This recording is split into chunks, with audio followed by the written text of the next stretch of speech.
नमस्कार, मैं हूं आरजू अंसारी और आप देख रहे हैं राष्ट्रीय जगत विजन न्यूज। आंध्र प्रदेश और छत्तीसगढ़ की सीमा पर हिडमा सहित 6 माओवादियों की मौत के बाद आज सुरक्षा बलों के हाथ एक और बड़ी कामयाबी लगी है। आज उसी इलाके में मुठभेड़ में आंध्र प्रदेश की टीम ने 7 अन्य बड़े माओवादियों को मार गिराया है।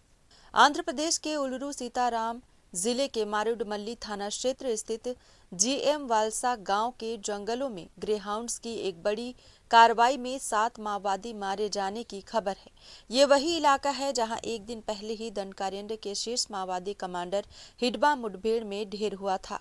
सूत्रों के अनुसार सुरक्षा बलों और माओवादियों के बीच हुई मुठभेड़ में Andhra Odisha border special zonal committee के शीर्ष नेतृत्व भी निशाना बने।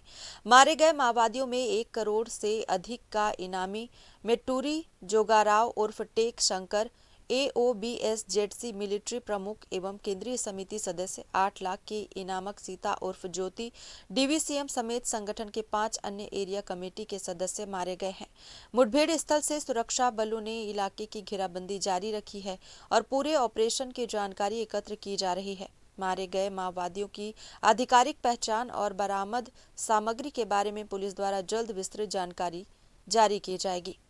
बता दें कि माओवादी हिडमा की मौत के बाद संगठन की कमर पूरी तरह टूट चुकी है।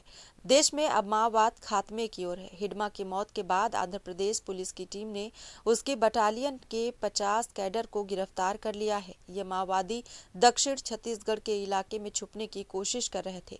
पुलिस की टीम ने उन्हें धर दबोचा है। इन गिरफ्तार माओवादियों के ऊपर 1 करोड़ 5 लाख से ज्यादा का इनाम घोषित है। पुलिस ने माओवादियों के पास से 12 लाख रुपए नगद और 36 से ज्यादा हथियार बरामद किए हैं। इन माओवादियों को आज कोर्ट में पेश किया जाएगा।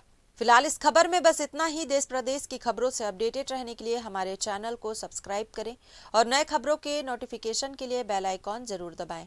नमस्कार।